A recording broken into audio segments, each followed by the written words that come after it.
Okay, so kind of just reviewing the stuff that we talked about last week. Okay, looking at this picture here, we want to name all of the vertical angles. Well, in this case, 1 and 3 are vertical, and 2 and 4 are vertical. Okay, and we know that vertical angles are congruent. Okay. Now then, we want to name all of the linear pairs. Okay, so taking a look at this, there's actually 4 sets of linear pairs. Okay, so the first set of linear pairs are 1 and 2. The next set are 2 and 3. We've got 3 and 4, and 4 and 1. Okay, and hopefully we remember that linear pairs are supplementary. Okay, they make a straight line.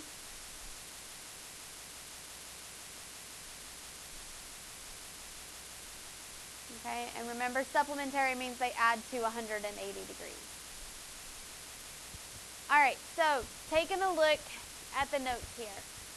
All right, what we want to do is we're going to color the notes to kind of match up what parts it is that we're talking about. So in this case, on the very first set of parallel lines here, we're going to talk about interior versus exterior. Okay, so with one color, I'm going to shade the interior portion of these two lines. The interior is the part that is between the two parallel lines.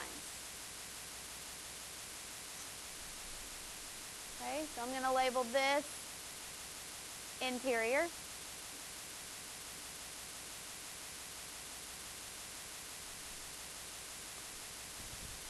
Okay, the next part that we can color is the exterior. The exterior portion is the part that is outside of the two parallel lines. Okay, so in this case, it's the top and bottom. Okay, and I'm going to label that exterior.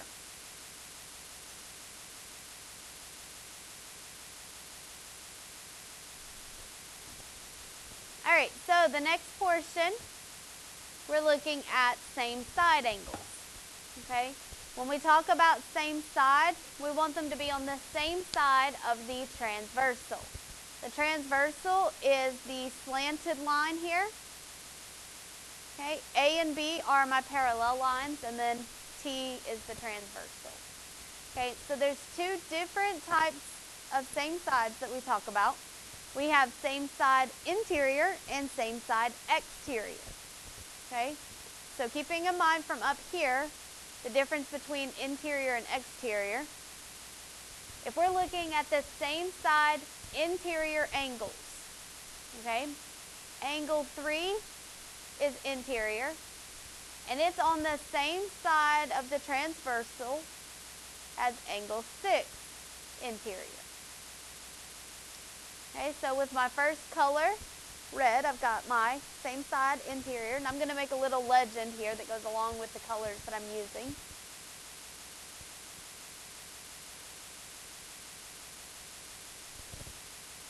Okay. Angle 4 is also interior, and it is on the same side as angle 5. So with a second color here, I colored my other two interior angles that are on the same side. So on my paper, red and yellow stand for same side interior.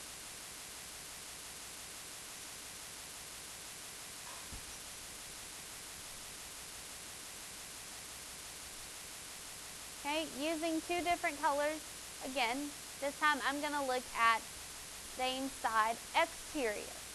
Okay, so angle 2 is exterior, and it's on the same side as angle 7.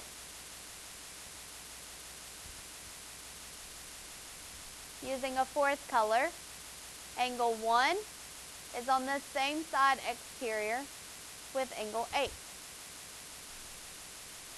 Okay, so on my paper, blue and green stand for same side exterior.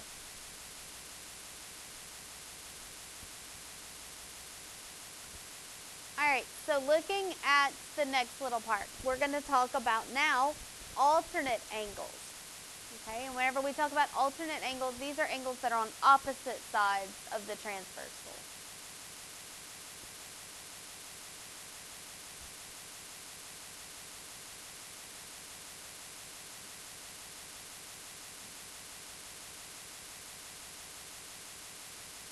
Okay, so looking at the picture here, the first thing I want to talk about is alternate interior angles.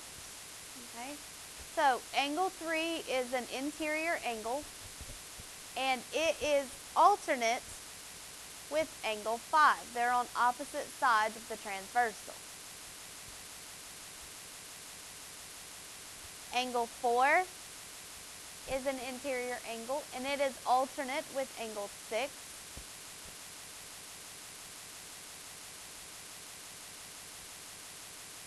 Angle 2 now is an exterior angle, and it is alternate with angle 8.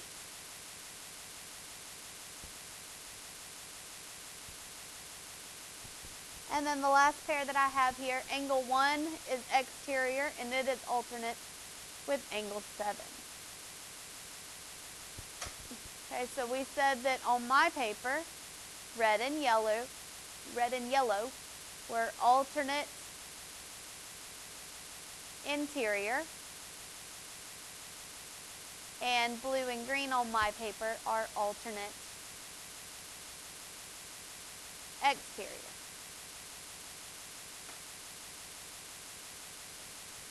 Okay, so far we have learned about vertical angles, linear pairs. We have now added into that alternate interiors, alternate exteriors, same side interiors, and same side exterior. Okay? So now we want to talk about and learn about something called corresponding angles. Okay, so here is a little visual representation for corresponding angles. All right, the definition, roughly, for corresponding angles are angles that are in the same general location. Okay, sometimes it's hard to visualize exactly what that means, so here's a little picture. Okay, I've got two parallel lines, and I have a transversal line.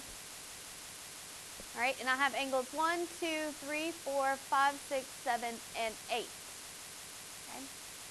The whole concept behind corresponding angles is if I take this top line here, this top parallel line, and I move it to where it is now on top of the second parallel line.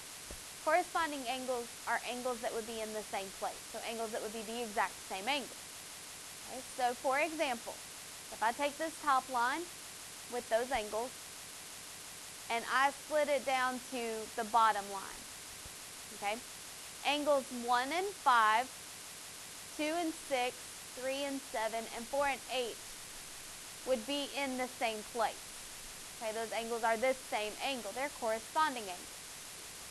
Okay, so if you're just looking at this picture, okay, corresponding angles, you would have one that is exterior and then one that is interior. Okay, so once again, corresponding angles, it's when I take the first parallel line and I move it to the second parallel line. Corresponding angles are angles that would be in the same place. Okay, so now taking a look at the back of the notes page. Okay, we want to fill in this box using this visual representation of parallel lines.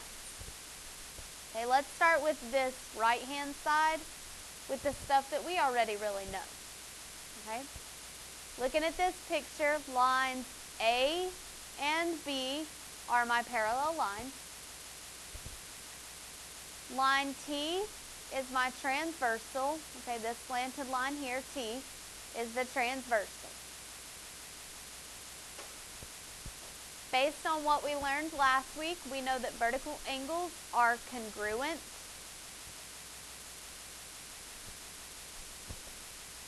Okay, looking at this picture here, some examples of vertical angles. Angle 1 is vertical with angle 3.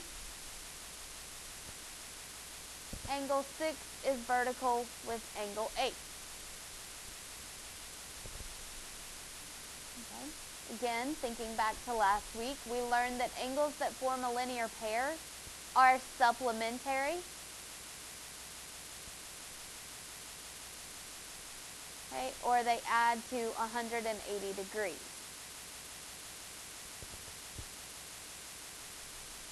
Okay, some examples of some linear pairs. Angle 4 forms a linear pair with angle 1. It also forms a linear pair with angle 3. So angle 1 or angle 3. Angle 7 forms a linear pair with angle 6 or angle 8.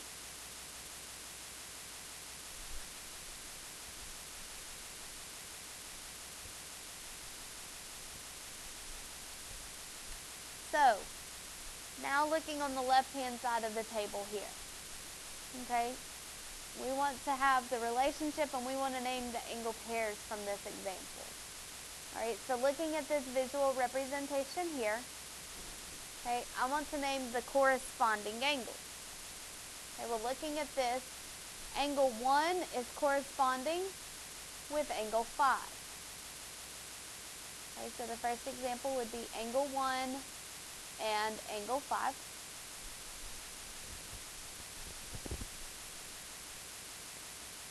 Alright, so we have 1 and 5. The other pair are 2 and angle 6. I also have angle 3 and angle 7 and angle 4 and angle 8.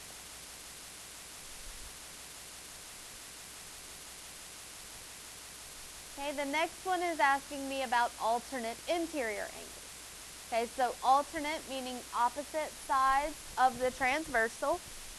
Interior meaning between the two parallel lines. Okay, so alternate interior angles would be 3 and 5 and 4 and 6. So angle 3 and 5 and angle 4 and 6. Alright, so our alternate exterior, alternate opposite sides of the transversal. Exterior meaning outside of the two lines. So the first pair would be 1 and 7, and the other pair would be 2 and 8.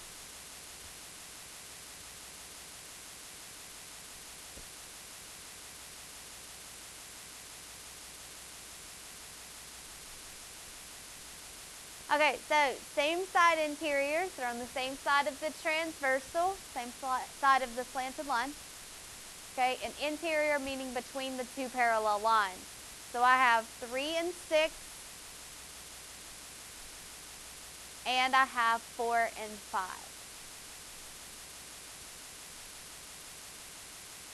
Okay, same side exteriors. They're on the same side of the slanted line, but they're outside of the two parallel lines. So that would be 2 and 7 and 1 and 8.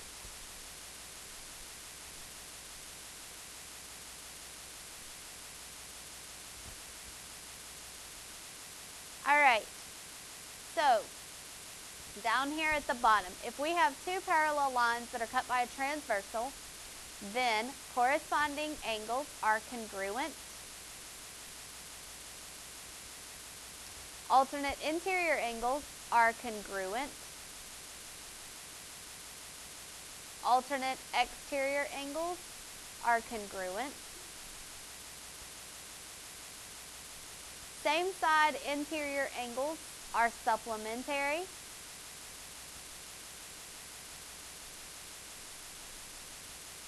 And same side exterior angles are supplementary.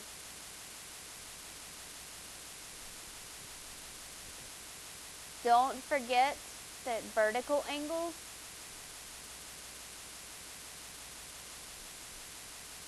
are congruent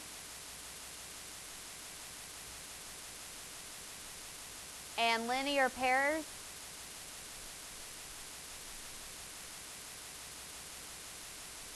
are supplementary.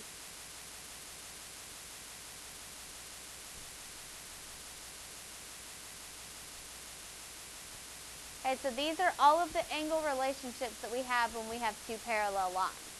Okay, we have corresponding angles, alternate interior, alternate exterior, same side interior, same side exterior, vertical, and linear pairs.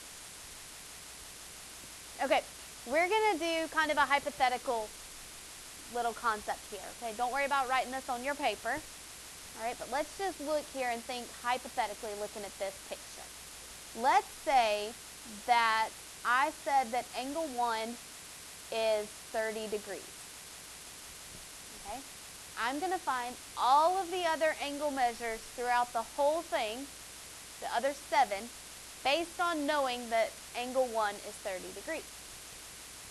Okay, so the relationship between angle 1 and angle 3, those two angles there are vertical. Vertical angles are congruent. So if 1 is 30 degrees, then I know that 3 is 30 degrees. Okay? Angle 1 is corresponding with angle 5. I know that corresponding angles are congruent. So if 1 is 30 degrees, I know that 5 is 30 degrees. Okay? 1 is 30 degrees. It is an alternate exterior with angle 7. Alternate exterior are congruent. So angle 7 is 30 degrees. Okay, that's just one way I could find those. There's multiple other ways that I could have found all of those angle measures that are written in blue on my paper right now. Okay, now then, finding the other 4 that I am missing. Okay, angle 1 and angle 2 make a linear pair. Linear pairs are supplementary. So if I did 180 minus 30, that would give me 150. Okay, so angle 2 is 150. Okay, angle 8 is 150 because that is an alternate exterior. Angle 4 is 150, either because it is vertical, it is a linear pair, okay, or it's corresponding with angle 8. Angle 6 is also 150. Again, vertical, linear pairs, corresponding, okay, or alternate interior. So there's multiple ways, but the point is here, we have 2 different angle measures. If you know one angle, you can find every other angle in this whole set here based on that. Either the angles are congruent or the angles are supplementary. Okay?